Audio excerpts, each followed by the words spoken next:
Hello Namaste, Maya here. कसे आहात? स्वस्त ना? येस. सो तुम्हा सगळ्यांना जय हिंद. आणि आज आपण 80th इंडिपेंडन्स डे सेलिब्रेट करतोय. सो तुम्हा सगळ्यांना खूप साऱ्या शुभेच्छा. आणि हा साजरा करत असतानाच आपण काही गोष्टींचा थोडासा अभ्यास केला पाहिजे, काही गोष्टींचा थोडासा विचार केला पाहिजे. आनंद तर खूप आहे, पण आपला देश खरंच आपण स्वतंत्र झाल्यानंतर खूप प्रगती केली आपल्या देशाने आणि खूप जास्त चांगल्या पद्धतीने आपण ग्रो करत आहोत.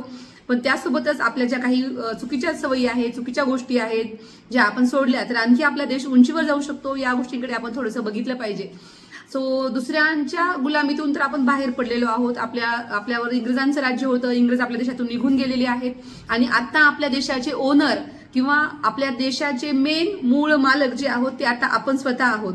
सो ही फिलिंग प्रत्येक भारतीयाच्या मनामध्ये असली पाहिजे, तर आपण खूप केअरफुली वागू शकतो. हा देश माझा आहे आणि मी या देशाचा मालक आहे. सो आपण जर असंच विचार करत राहिलो तर आपण देशाची खूप काळजी घेऊ. सो कुठल्या कुठल्या गोष्टीमध्ये आपण काळजी घेतली गेली पाहिजे किंवा कुठल्या गोष्टीमध्ये थोडंसं अवेअरनेस आणलं गेलं पाहिजे, या गोष्टीमध्ये थोडी चर्चा करूयात आपण. सो सगळ्यात जास्त मला असं वाटतं की सध्या ही आपली गुलामी कायमच आपण ठेवलेली आहे. सो स्वतंत्रता काही गोष्टींची भेटली आहे की आपल्याला कामाची स्वतंत्रता भेटली आहे, आपल्याला विचारांची स्वतंत्रता भेटली आहे, आपल्याला धर्माची स्वतंत्रता भेटलेली आहे, आपल्याला इन्कम करण्याची पण आपल्याला स्वतंत्रता भेटलेली आहे. पण या सगळ्या गोष्टींचा थोडासा वाईट परिणाम पण आपल्यावर झालेला आहे, जेणेकरून आपण गुलामीमध्ये गेलेलो आहोत.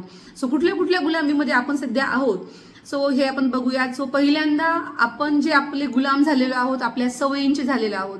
सो आपला यंग जो जनरेशन आहे, आपले जी तरुण मुलं मुली आहेत, तर त्यांना आपण बघतो की मोस्टली ते मोबाईल अडिक्टेड झालेले आहेत आणि मोबाईल सतत बघत राहणे यामुळे निगेटिव्हिटी, मानसिक त्रास, मानसिक तणाव आणि काम करायची इच्छा राहत नाही. मग टॅलेंट असूनही आपल्या मधलं जे टॅलेंट आहे ते कुठंतरी नष्ट होतं आणि आपला वेळ किंवा आपली एनर्जी जी आपण देशाच्या ग्रोथसाठी, आपल्या सेल्फ ग्रोथसाठी आपण वापरली गेली पाहिजे ती होत नाही आणि आपला असाच वेळ आपला निघून जातो.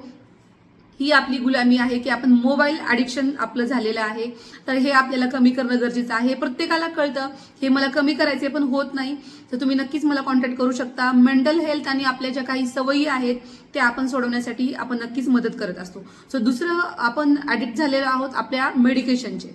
सो सेल्फ मेडिकेशनची आपल्याला खूप जास्त सवय लागली आहे. डोकं दुखतंय, अंग दुखतंय, सर्दी झाली आहे, ताप झाली आहे, कणकण वाटतंय, मला पित्त झालंय, तर मनाने आपण मेडिकलमध्ये जाऊन गोळ्या घेतो आणि मला चांगलं वाटावं यासाठी आपण प्रयत्न करत असतो.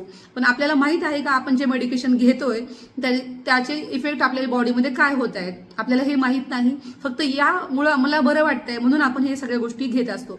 पण हे सगळं घेतल्यामुळं आपण आपल्या शरीराला खूप जास्त इजा करत आहोत, हेच पण आपल्याला जाणून घ्यायचं आहे. आणि आपली शरीर हे फक्त आपली संपत्ती नसून आपल्या देशाचीही संपत्ती आहे. सो आपल्या देशाला जर आपल्याला तंदुरुस्त किंवा हेल्दी किंवा खूप प्रगतीपथावर न्यायचं असेल तर आपल्या शरीराची काळजी आपल्याला घेणं खूप जास्त गरजेचं आहे. म्हणून सेल्फ मेडिकेशन आपण खूप टाळले पाहिजेत. त्यासोबतच आहे आपलं जंक फूड, याचे आपण गुलाम झालेलो आहोत. जंक फूड खाल्ल्यामुळे आपल्याला त्रास होतो, पण आपल्या जिभेचे आपण इतके गुलाम आहोत की आपण 2 ते 3 सेकंदाच्या टेस्टसाठी आपण आपलं डायजेशन खराब करतो, आपलं लिव्हर खराब करतो आणि आपली किडनी आपण खराब करतो. सो अशा अनेक ऑर्गन्सवर जंक फूडमुळे परिणाम होतो. तर आपल्याला हे माहीत आहे, तरीही आपण आपल्या सवयींचे, आपल्या जिभेचे आपण गुलाम झालेलो आहोत. आपल्या देशाची आपण ताकद आहोत हे आपण ओळखलं पाहिजे आणि या सगळ्या चुकीच्या सवयीमधनं आपण बाहेर पडूयात. तुम्हाला काही जर बाहेर पडण्यासाठी त्रास होत असेल किंवा कधी कधी काय होतं माहितीये का, सवय लागण्यासाठी वेळ नाही लागत, पण सवय सोडण्यासाठी खूप वेळ लागतो. आणि कोणीतरी मोटिवेशनची गरज असते, कोणीतरी हँड होल्डिंग करण्याची गरज असते. आणि नक्कीच आमची आरोग्याची पाठशाळा तुमचं हँड होल्डिंग करण्यासाठी तयार आहे. आमच्याकडे इकडे mental health, physical health, spiritual health, financial health अशा अनेक हेल्थवर आम्ही काम करत आहोत. स्टेप बाय स्टेप आपण काम करूयात. सो आपलं हे आयुष्य आहे, आपल्या देशासाठी आहे, आपल्या घरच्यांसाठी आहे आणि आपल्या स्वप्नांसाठी आहे. सो नक्कीच आपल्या जर सवयी बदलल्या, आपले विचार बदलले, आपली संगत बदलली तर आपलं सगळं आयुष्य बदलू शकतं. आपल्या घरांचं आयुष्य, घरच्यांचं आपण लाईफ बदलू शकतो आणि त्यासोबतच आपण देशाचं भविष्य आपण बदलू शकतो. सो ही ताकद प्रत्येक माणसामध्ये आहे. सो आजच्या या दिवशी मला हेच थॉट तुम्हाला सांगायचा होता. आणि काळजी घ्या स्वतःची आणि छान राहा. आपल्या देशाला आपण सशक्त आणि बलवान आपण बनवू शकतो. So thank you so much. जय हिंद.